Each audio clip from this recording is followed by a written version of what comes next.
તો ભાઈ આપણે નાસ્તા પાણી કરી લીધા છે આવીને, જે આપણું ડેલી નો રૂટીન છે ઈ જ.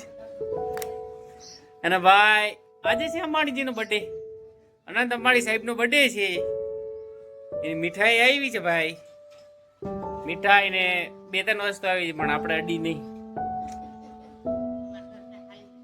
બીજા બધા મોજ કરે, પણ આપણે કેમ કે મીઠું વસ્તુ ને કાંઈ એવું તરેલું ખાતા નથી, એટલે આપણે કઈ ખાઈ નહીં ભાઈ. અનંત અંબાણી રાતે ડાયરો છે, પ્રોગ્રામ છે રાતે, પોગી જાજો ભાઈ જોગોડ અનંત અંબાણી સાહેબના બર્થડેમાં.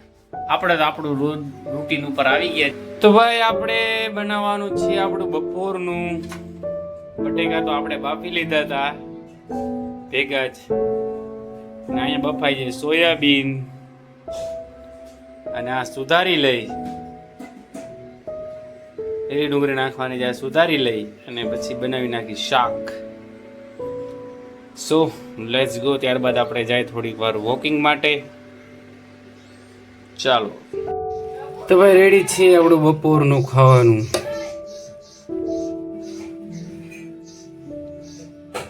સોયાબીન અને બટેકાનું ટેસ્ટીએસ્ટ સબ્જી. પડા ખેડાઈ ગયા છે, થઈ ગયા છે ત્યાર, જોવાય છે વરસાદની વાટ.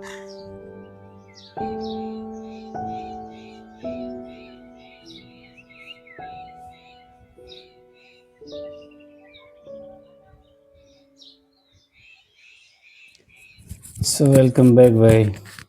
આપણે ગયા હતા હાલવા, પણ તડકો જાજો હતો અને વિડીયો ઉતરતો નહોતો ભાઈ સારો, એટલે પછી આવી ગયા. ફોનથી આ એક બહુ મોટી પ્રોબ્લેમ આવે કે એક્સપોઝર છે ભાઈ સનનું કે લાઇટનું, એ જે કંટ્રોલ ના થાય, એટલે વિડીયોમાં લાઇટ શીપ બેલેન્સ ના આવે, એટલે ડાર્ક અને કલર જે એ સારા ના આવે. આપણે ટ્રાય કરી.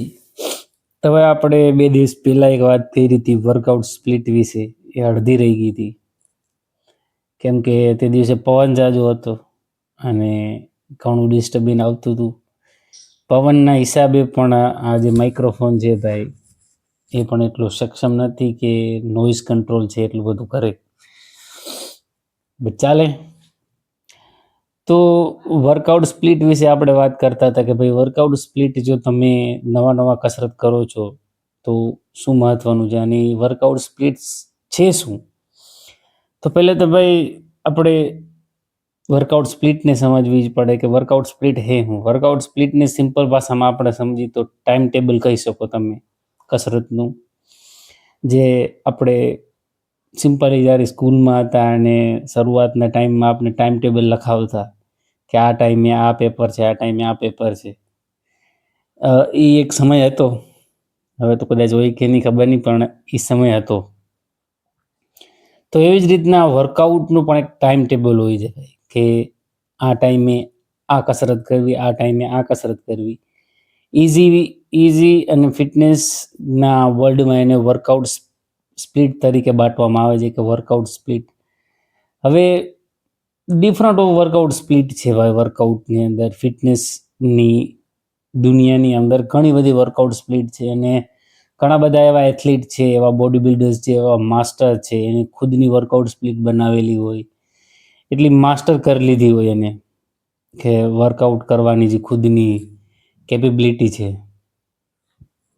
તો મહત્વપૂર્ણ વર્કઆઉટ સ્પ્લિટ આપણા માટે 3 છે જે આપણે કરી શકીએ. અને જો તમે બિગિનર્સ હોય, નવા હોય, તો તે દિવસે પણ મેં વાત કરી હતી વર્કઆઉટના ટાઈમમાં. આમ તો વર્કઆઉટ સ્પ્લિટ ઘણી બધી છે, જેમ મેં વાત કરી કે બધાએ પોતપોતાની રીતે બનાવી લીધી હોય. જ્યારે શરૂઆત કરે બિગિનર્સ, પછી ઇન્ટરમીડિયેટ ને પછી એડવાન્સ, આ 3 ટાઈપના લિફ્ટર આવે. જીમની અંદર, ઘરની અંદર, ગમે તમે એક્સરસાઇઝ કરતા હોય તો 3 ટાઈપની વર્કઆઉટ સ્પ્લિટ છે. એક છે ફૂલ બોડી વર્કઆઉટ સ્પ્લિટ, જેની અંદર તમે ફૂલ બોડી વર્કઆઉટ કરો અને અઠવાડિયામાં 3 દિવસ તમે કસરત કરો. બિગિનર્સ માટે આ જોરદાર છે. મેં પહેલે વાત કરી હતી ભાઈ કે 3 દિવસ તમે કસરત કરો. જેમ કે જો તમે સોમવારથી ચાલુ કરો તો સોમવારે કસરત કરો, મંગળવારે રેસ્ટ, બુધવારે કસરત કરું, ગુરુવારે રેસ્ટ, અને શુક્રવારે કસરત કરું અને શનિવારે રેસ્ટ, અને રવિવારે કાર્ડિયો. કાર્ડિયો ઉપર પણ આપણે અલગથી એક વિડીયો બનાવશું. કાર્ડિયો પણ એટલું જરૂરી છે જેટલું કસરત જરૂરી છે. તો ભાઈ આ છે ફૂલ બોડી. હવે ફૂલ બોડીની અંદર વર્કઆઉટ સ્પ્લિટ જે આપણે વાત કરી, ફૂલ બોડી તમે કરો એટલે બિગિનર્સ હોય જેને રેસ્ટ પૂરો જડે અને મસલ્સમાં પૂરા ટ્રેન થાય. કેમ કે શરૂઆતના સમયમાં છે ભાઈ, બોડી છે એટલું બધું રિસ્પોન્સ કરે શરૂઆતમાં કે વર્કઆઉટ કરવામાં કે બધી વસ્તુમાં, તો રેસ્ટ પણ જરૂરી છે. એટલા માટે તમે ફૂલ બોડી વર્કઆઉટ સ્પ્લિટ કરી શકો છો અને ઇઝી પણ છે. હવે બીજી છે અપર લોવર, એટલે કે એક દિવસ અપર બોડી ટ્રેન કરવાની, ચેસ્ટ કમરની ઉપરનો ભાગ, અને એક દિવસ કમરની નીચેનો ભાગ ટ્રેન કરવાનો. એટલે એમાં પણ એક દિવસનો રેસ્ટ તમે કરી શકો.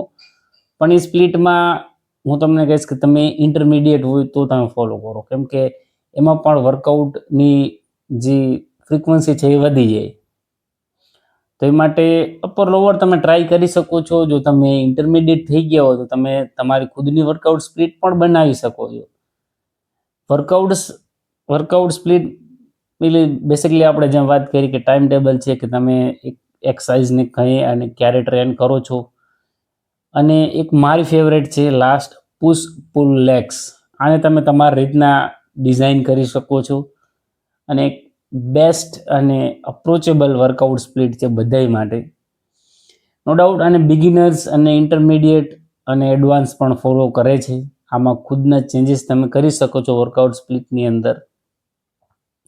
પુશ પુલ લેગ્સની અંદર કેવું છે કે પુશ તે દિવસે તમે બધા પુશના મસલ્સ ટ્રેન કરો, જેમ કે ચેસ્ટ, ટ્રાઇસેપ્સ, શોલ્ડર્સ, આ બધામાં પુશ મુવમેન્ટ આવે. તો પુશ મુવમેન્ટના તમે બધા મસલ ટ્રેન કરી શકો. અને પુલ મુવમેન્ટમાં કેવું આવે કે બધા તમે પુલના મસલ ટ્રેન કરી શકો, જેમ કે બેક, બાયસેપ્સ, રિયર ડેલ્ટ. આમાં બેકના ઓવરઓલ મસલ આવી જાય અને જે મસલ જે પુલ થાય છે એ બધા મસલ એની અંદર તમે ટ્રેન કરી શકો.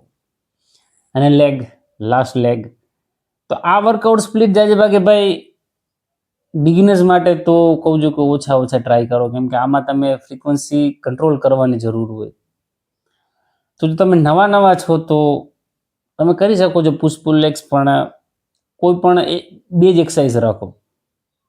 આપણે એક્સરસાઇઝના ફ્રીક્વન્સી ઉપર પહેલે વાત કરી હતી ભાઈ, એક્સરસાઇઝ જે છે એને કોઈ શોર્ટેબલ એક્સરસાઇઝ રાખો, કોઈ બે એક્સરસાઇઝ રાખો. તમે શરૂઆતમાં નવા ચાલુ કરો છો તો તમે પુશ પુલ લેગ્સ કરો. તો ધારી લો કે હું ચેસ્ટની વાત કરું તો ચેસ્ટ માટે હું હંમેશા કહું છું કે બે મુવમેન્ટ કાફી છે, એક પુશ અને એક ફ્લાઇઝ, બરોબર, એક પ્રેસ ને એક ફ્લાઇઝ. તો બસ એ બે જ મુવમેન્ટ લ્યો, પછી એની અંદર વેરિએશન્સ જાજા એડ ના કરો. તો નકર એવું થશે કે જે લોડ છે એક્સરસાઇઝનો એ વધી જાય. શરૂઆતમાં જ્યારે હું ટ્રેન કરતો હતો ભાઈ, ત્યારે હું બ્રો સ્પ્લિટ કરીને એક વર્કઆઉટની સ્પ્લિટ અલગ આવે છે એ ટ્રાય કરતો. એ પણ જોરદાર છે, પણ એ બહુ એડવાન્સ વર્ઝન છે અને બહુ એડવાન્સ લોકો માટે છે. જ્યારે મેં શીખ્યું ત્યારે ખબર પડી. બ્રો સ્પ્લિટ એને કહેવાય કે એક દિવસે એક જ મસલ ટ્રેન કરવું અને એના લગતા જે પણ સપોર્ટેડ મસલ છે એને તમે ટ્રેન કરી શકો.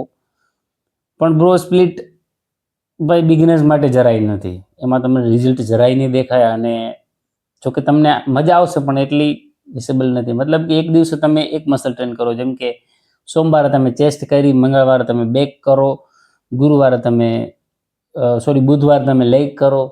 એ રીતના ડિફરન્ટ મસલ છે. પછી બાયસેપ્સ, ટ્રાઇસેપ્સ, શોલ્ડર્સ, બધા મસલ ડિફરન્ટ ટાઈમે ટ્રેન તમે કરી શકો એક દિવસે. તો આ એક બહુ ઓછી ફ્રીક્વન્સી છે અને એના રિઝલ્ટ પર તમને ના દેખાય. તો મારો એડવાઇસ એક જ છે ભાઈ, અને જો કે બધાનો જે ફિટનેસ વર્લ્ડની અંદર છે બધાની એડવાઇસ એક જ છે કે ફૂલ બોડી સ્પ્લિટ શરૂઆતમાં બિગિનર્સ માટે પરફેક્ટ છે. એક દિવસનો રેસ્ટ જડે અને એક દિવસ તમે વર્કઆઉટ પણ જોરદાર કરી શકો. અને ભાઈ તમે ઘરે હો કે તમારી આસપાસ જીમ હોય, તમારી આસપાસ જીમ હોય તો ચોક્કસ જીમ જોઈન કરો ભાઈ, બરોબર છે. તમને આધારે કદાચ ને એનો ખર્ચો ઓલો લાગશે, પણ જીમની એક વાત અલગ છે. કે ઘરે હો તો ઘરે પણ કરો કસરત. અને ભાઈ વર્કઆઉટ સ્પ્લિટ છે એનું મહત્વ બહુ ઓછું છે, બાકી કન્સિસ્ટન્સીનો ખેલ છે આ બધું. સો બી કન્સિસ્ટન્ટ. વર્કઆઉટ સ્પ્લિટ તમે તમારી રીતે પણ ડિઝાઇન કરી શકો છો, પણ ટ્રાય કરો કે ફૂલ બોડી લ્યો અને એક દિવસનો રેસ્ટ જરૂર ઉમેરો. બાકી તો તમે જાણો છો આજે છે આપણો ચેસ્ટ ડે, એટલા માટે હું તમને જો આજે હું કેમ જાજે ભાગે એક એ જ વસ્તુ કહું છું ભાઈ કે વર્કઆઉટ સ્પ્લિટ છે એને સિમ્પલ રાખો. વર્કઆઉટને સિમ્પલ રાખો, એક્સરસાઇઝ સિમ્પલ રાખો. જેટલા તમે સિમ્પલ રાખશો એટલું મજા આવશે એક્સરસાઇઝ કરવાની. ચેસ્ટ માટે જે સિમ્પલ ફોર્મ્યુલા, બેક માટે સિમ્પલ ફોર્મ્યુલા અને લેગ માટે સિમ્પલ ફોર્મ્યુલા. એક્સરસાઇઝને જેટલી સિમ્પલ રાખશો એટલી મજા આવશે. સો ડિફરન્ટ વર્કઆઉટ સ્પ્લિટ ટ્રાય કરો અને એન્જોય કરો અને વર્કઆઉટ કરો. Wish you all the best. And જો તમે હજી નવા ટ્રાય કરવાના છો તો આપણે એક બિગિનર સિરીઝ પર લઈ આવશી જલ્દી. આપણે બહુ જલ્દી પુશપુલ લેગ્સ ઉપર પણ વિડીયો લઈ આવશી, પણ હજી હું ખુદ વિડીયોની અંદર એટલો કમ્ફર્ટેબલ ફીલ નથી થતો ભાઈ. બોલવામાં ઘણી ભૂલ પણ થાય છે, બટ અને ભૂલાઈ પણ જાય છે એન ટાઈમે ભાઈ. તો ટ્રાય કરું છું. વર્કઆઉટ સ્પ્લિટ તમે જરૂર ટ્રાય કરજો. અને બ્રો સ્પ્લિટ મારી એડવાઇસ છે કે આપણા માટે નથી, એટલે એ ટ્રાય ના કરતા, કેમ કે એમાં તમને રિઝલ્ટ બહુ ધીમા દેખાય. કરવાની મજા આવશે કેમ કે રેસ્ટ જાજો રહીએ, એક મસલ ટ્રેન કરી, પણ એ આપણા માટે એટલે ઇફેક્ટિવ નથી. પુશપુલ લેગ્સ જો તમે કરો તો તમારી રીતે ડિઝાઇન કરો, બે એક્સરસાઇઝ જ રાખો એક મસલ માટે. અને જો તમે ફૂલ બોડી કરો તો એ તો બધીથી બેસ્ટ છે ભાઈ. અને અપર લોઅર બોડી છે એ પણ તમે ટ્રાય કરી શકો છો. તમે વર્કઆઉટ જે સ્પ્લિટ છે તમારી રીતે ડિઝાઇન કરો. સો ધેટ્સ ઇટ દોસ્તો, વર્કઆઉટ સ્પ્લિટમાં તો એટલું જ. અને આપણે દરેક વર્કઆઉટ સ્પ્લિટ ઉપર પણ વિડીયા જરૂર બનાવશી. તો મળશે આપણે તમને સીધા સાંજે એક્સરસાઇઝમાં. ચાલો ભાઈ, તરબૂચ ખાવા. ઉનાળાની અંદર તરબૂચ ભાઈ હાઈ વસ્તુ છે. આપણે આની પર જલ્દી એક બીજો વિડીયો બનાવજો ભાઈ. તરબૂચ એક સુપર ફૂડ છે ઉનાળાની અંદર. વોટર ઇન્ટેક પ્લસ આની અંદર એક જોરદાર કમ્પાઉન્ડ પણ હોય છે ભાઈ.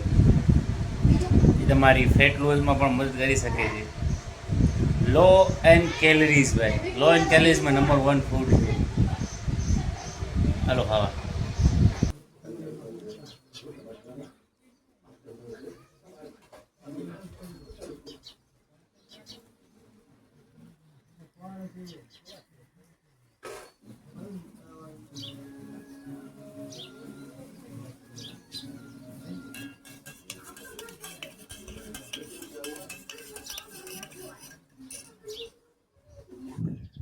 તો આજે છે આપણો chest day.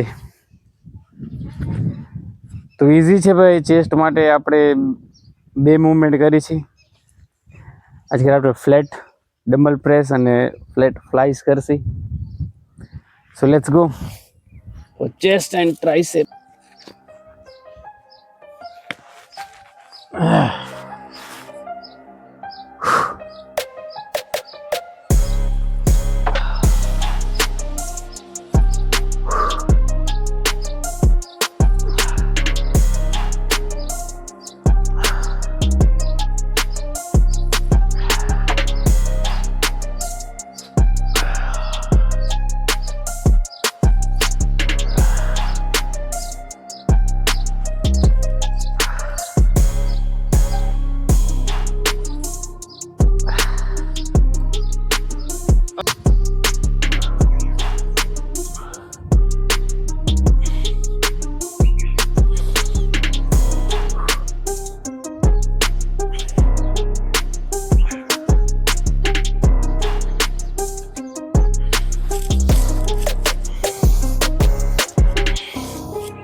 So they said this easy and quick chest workout. હાલો ખાવા ભાઈ, આપણું છે એ જ છે ચેસ્ટ ચિકન બ્રેસ્ટ એન્ડ આજે આપણે લઈએ થોડુંક ગુવારનું શાક અને રોટલું. ચાલો ખાવા.